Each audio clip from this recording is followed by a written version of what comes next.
Halo teman-teman, Assalamualaikum warahmatullahi wabarakatuh. Nama saya Asto dan selamat datang di Semut Buku. Di video ini saya mau sharing tentang sebuah buku yang berjudul The Panama Papers, Breaking the Story of How Rich and Powerful Hide Their Money. Buku ini cukup menarik ya teman-teman.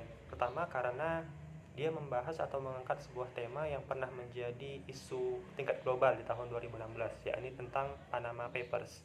Yang kedua, buku ini menyandang sebagai salah satu international bestseller.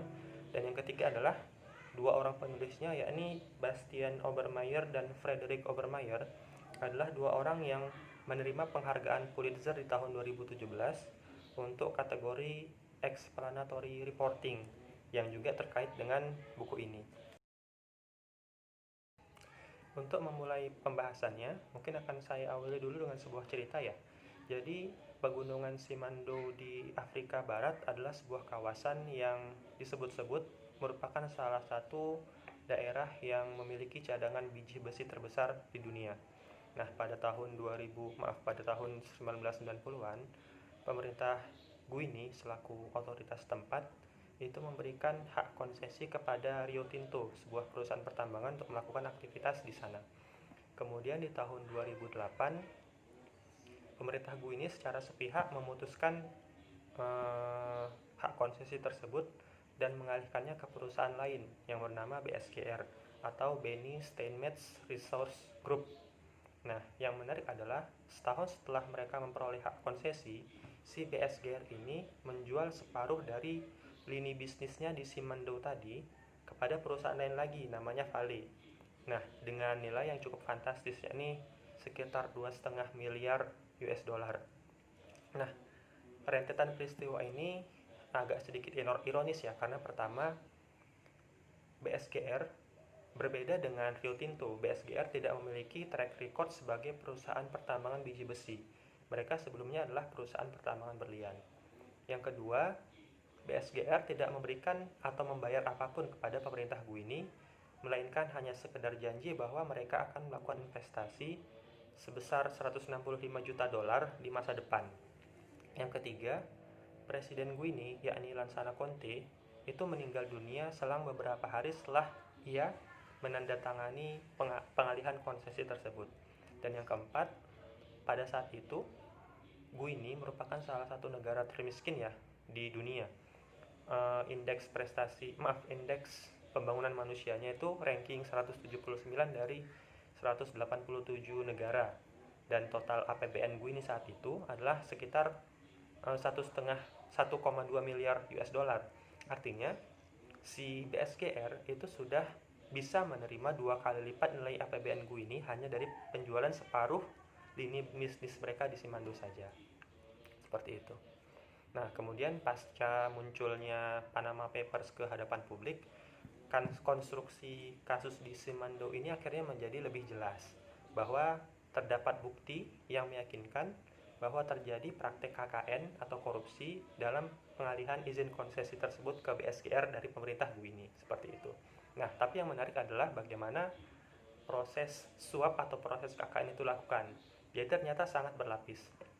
Jadi ceritanya, untuk mempersingkat cerita, si Lansana Conté selaku Presiden Guinea yang memberikan hak konsesi tersebut itu menerima uang suap dari istrinya. Nah, istrinya Lansana Conté ini menerima uang dari sebuah perusahaan yang bernama Matinda. Matinda ini belakangan baru diketahui bahwa ia memiliki hubungan dengan si istrinya Lansana Conté. Jadi istrinya Lansana Conté adalah pemilik dalam tanda kutip ya di balik layar dari perusahaan Matinda. Nah, Matinda sendiri mendapatkan uang dari sebuah perusahaan lain yang bernama Pentler Holdings. Sementara Pentler Holdings ini adalah anak perusahaan dari perusahaan lain lagi namanya Onyx, dan Onyx ini dimiliki oleh pemilik BSGR, seperti itu. Jadi sangat berlapis-lapis jalurnya. Maka publik yang mau menelusuri kasus ini akan mengalami kesulitan, bukan hanya karena sifat yang berlapis ya, tapi juga karena perusahaan yang dua tadi, yakni Matinda dan Pentler Holdings, merupakan dua shell company atau perusahaan cangkang yang didirikan di British Virgin Island, sebuah negara yang banyak orang kenal sebagai salah satu tax haven ya. Nah, menelusuri siapa yang ada di balik perusahaan semacam ini tuh akan sangat susah ya, seperti mencari jarum dalam tumpukan jerami tanpa adanya dukungan dokumen seperti Panama Papers. Nah, kasus KKN di Simando tadi itu hanya satu dari belasan kasus yang diceritakan di buku ini, teman-teman. Jadi ada banyak lagi kasus yang diceritakan, misalnya kasus korupsinya Perdana Menteri Islandia. Kemudian ada juga kasus suap hak siar yang melibatkan UEFA dan FIFA. Kemudian ada juga lagi kasus pengempelangan pajak ya, salah satu pemain top sepak bola di dunia gitu ya.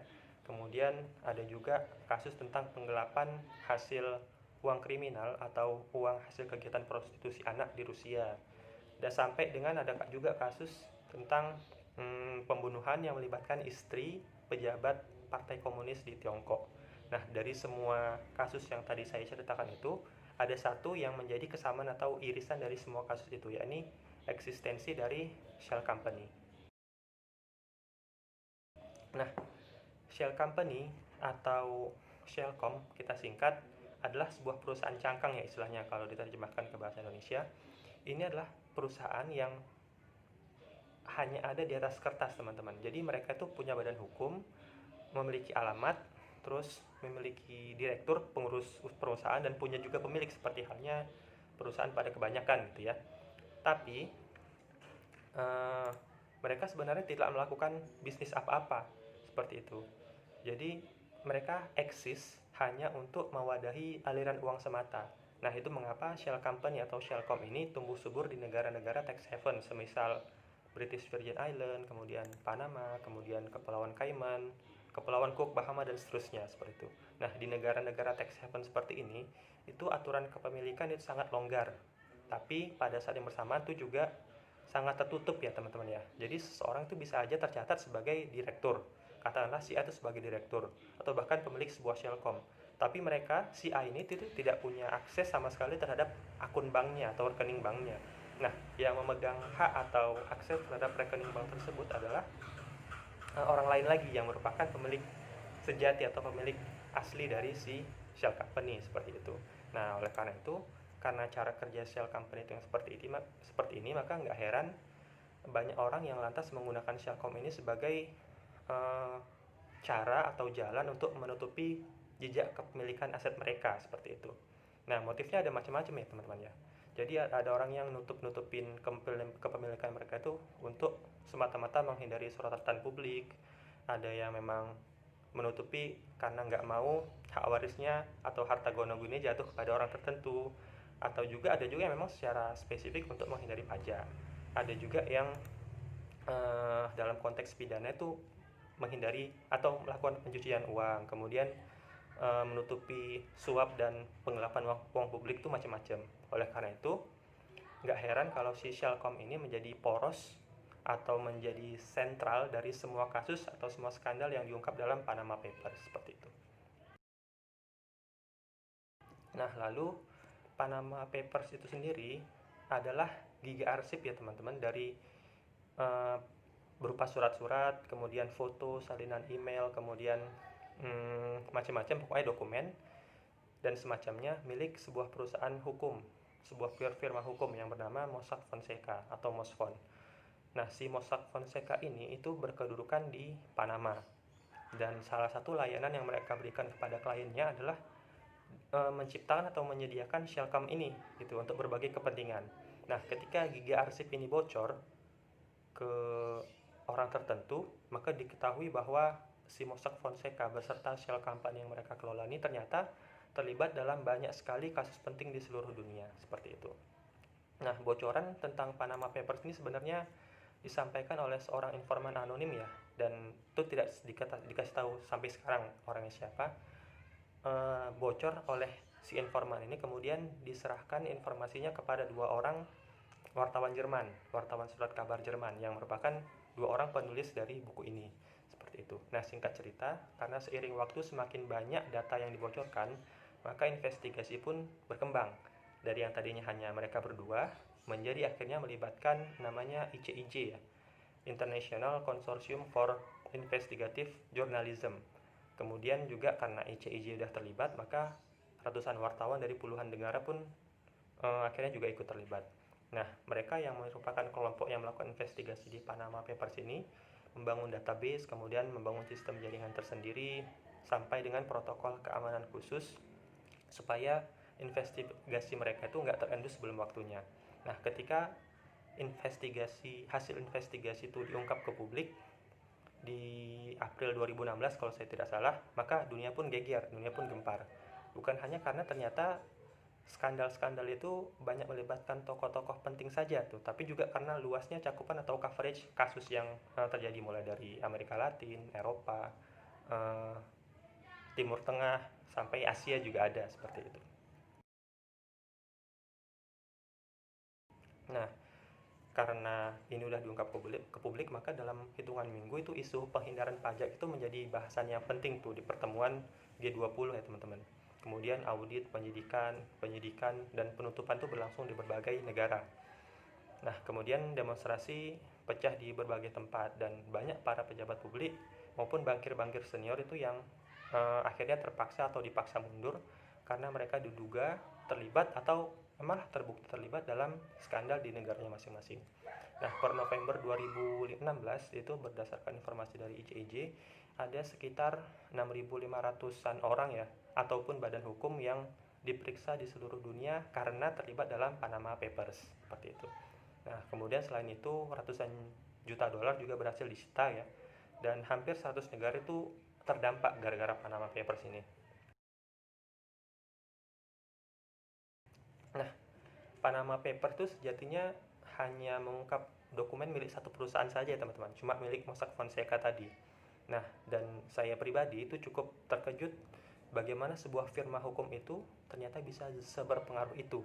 Nah, klien si Mossack Fonseca ini adalah orang-orang yang punya kuasa ya, punya power, dan nggak cuma itu tapi juga melingkupi banyak negara di dunia. Jadi mereka punya cabang di Cina, punya cabang di Amerika, punya cabang di berbagai tempat di dunia seperti itu.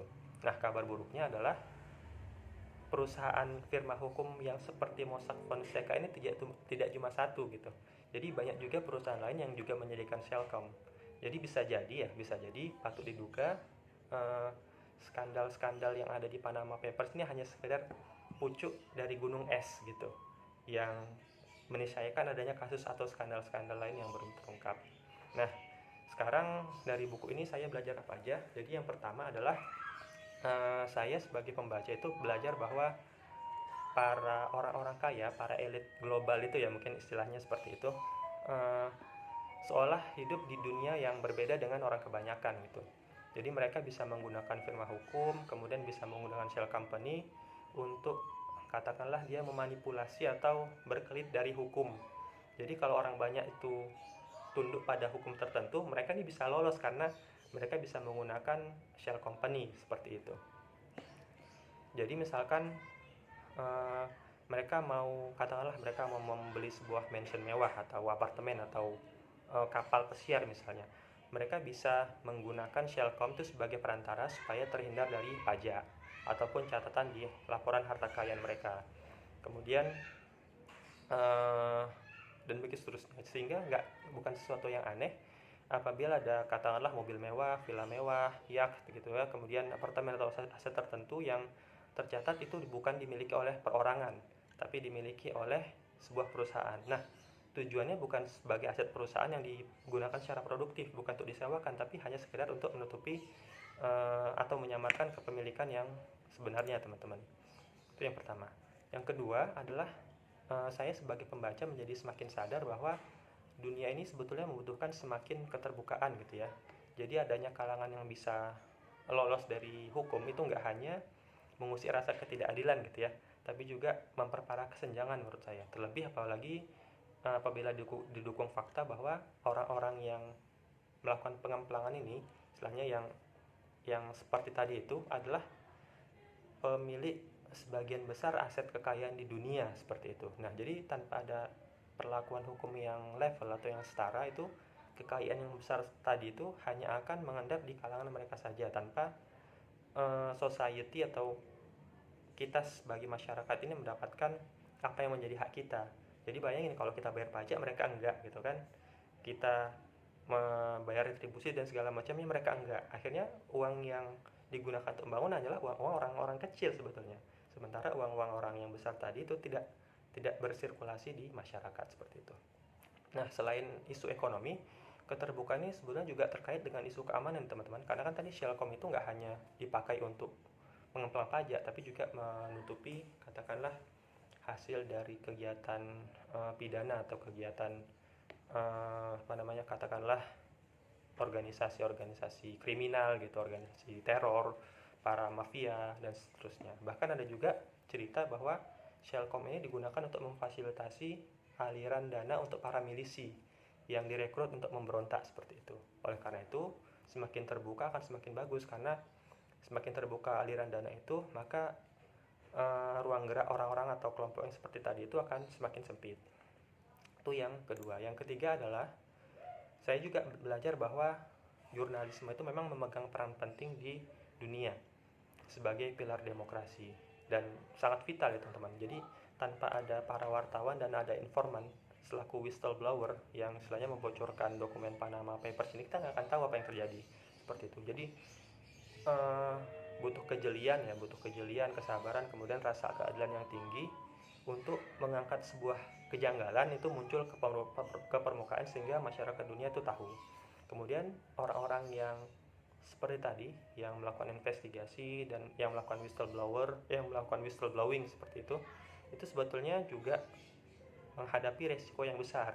Di buku ini tuh diceritain gimana ada sebagian wartawan yang terendus ya berperan dalam investigasi itu mendapatkan tekanan-tekanan, ada yang dipecat dari jabatannya, bahkan ada yang diancam dibunuh seperti itu. Oleh karena itu sebetulnya kita harus sadar bahwa jurnalis-jurnalis itu yang mengabarkan fakta secara jujur itu harus dilindungi, harus dukung mereka seperti itu.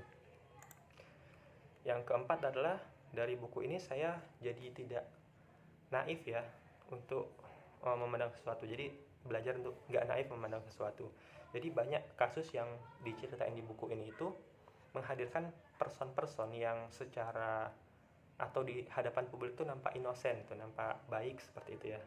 Tapi ternyata di belakangnya itu ternyata dia buas atau setidaknya dikelilingi oleh orang-orang buas. Jadi bayangin aja tuh di FIFA ada salah seorang anggota yang membentuk atau mendirikan komite etik di FIFA, itu ternyata dia sendiri yang melakukan pelanggaran etik gitu, terlibat dengan kegiatan suap.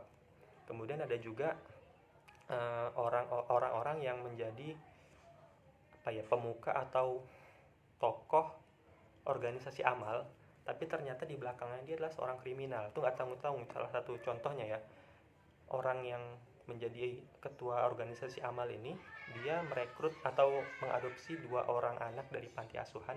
Kemudian 2 orang anak itu dia gunakan dalam bisnis prostitusi anaknya seperti itu. Kan sangat ironis ya teman-teman.